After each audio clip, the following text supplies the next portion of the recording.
We are previewing Week 8 in college football here at SBRForum Videos. I'm Peter Loshak. We're talking right now with Troy West from AllPlaysWin.com. We're getting into the 3 games each week that I ask Troy to cover, and he graciously agrees to take no matter how difficult the matchups are or the lines are to suss out value with. Troy, thanks for being back with us.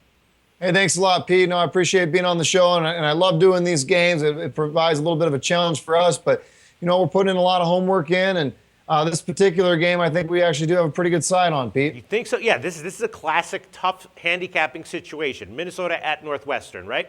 Northwestern's at home, 12.5-point home favorite, totals 53.5. Now, if both these teams were on like equal scheduling situations and equal health, obviously Northwestern minus 12.5 would be just an awesome bet here because they outclass them. But Minnesota's off the bye. Northwestern, they're coming off of 2 losses to top teams, so motivationally, they want to come out with a big game. But they're a little bit banged up. One of their quarterbacks, Kane Coulter, has a sprained ankle, which he re-injured last game. And then, that running back, Mark, he also left last game in the first half as well. So, when you factor in that Minnesota's going to be super rested and Northwestern might be a little bit banged up and they're a double-digit favorite, are they really worth a bet here? I'm not exactly sure, but I assume that's how you're going to go.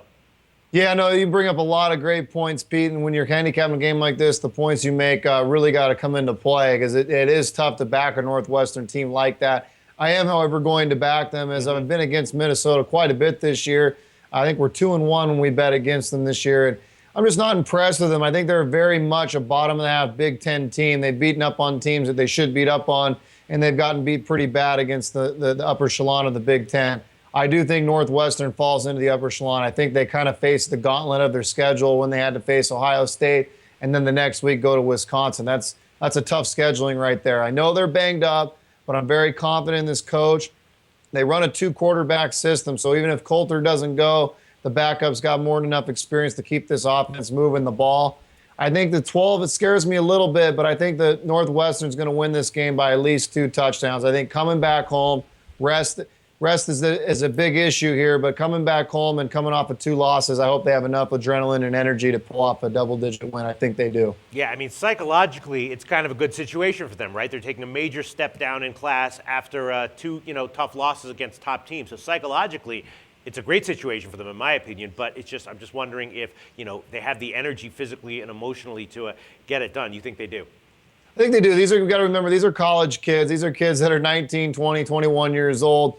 Hope to God energy isn't killing these kids quite yet, or they'll never make it to the big show on Sundays. So I think they have enough time to at least flush it. They're back home where they're comfortable playing. I really think Northwestern gets it done, and I think they make a statement this Saturday that they are and do belong in the upper half of the Big Ten. All right, tough line, but Troy West willing to go with a Northwestern minus 12.5. Thanks, Troy. Thanks, guys.